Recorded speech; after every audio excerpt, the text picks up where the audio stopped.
பழனி முருகன் கோவிலில் 16 ஆண்டுகளாக உண்டியலில் பக்தர்கள் காணிக்கையாக செலுத்திய தங்கத்தை பிரித்து கட்டிகளாக மாற்றி கணக்கெடுக்கும் பணி நடைபெற்று வருகிறது. திண்டுக்கல் மாவட்டம் பழனி முருகன் கோயிலுக்கு வருகை தரும் பக்தர்கள் உண்டியலில் பணம், தங்கம் மற்றும் வெள்ளி, வெளிநாட்டு நாணயம் ஆகியவை காணிக்கையாக செலுத்துவது வழக்கம். உண்டியல்கள் நிரம்பியவுடன் மாதத்திற்கு ஒரு முறை அல்லது 2 முறை என பக்தர்கள் வருகையை பொறுத்து உண்டியலில் எண்ணிக்கை நடைபெறும். உண்டியலில் கிடைக்கும் தங்கம் மற்றும் வெள்ளி பொருட்களை கோவில் லாக்கரில் வைத்து பாதுகாத்து வருகின்றனர். கடந்த 16 ஆண்டுகளாக லாக்கரில் வைக்கப்பட்டிருந்த தங்க நகைகள் சுமார் 202 கிலோவுக்கு மேல் உள்ளது.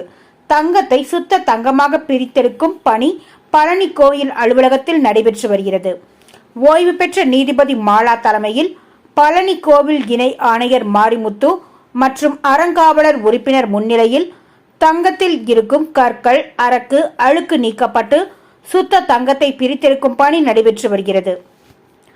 இந்த பணியானது இன்னும் 15 நாட்களுக்கு மேல் நடைபெறும் எனவும், தங்கத்தை மும்பையில் உள்ள மத்திய அரசு உருக்கு ஆலைக்கு அனுப்பி தங்க கட்டிகளாக மாற்றப்பட உள்ளது என அதிகாரிகள் தெரிவித்துள்ளனர்.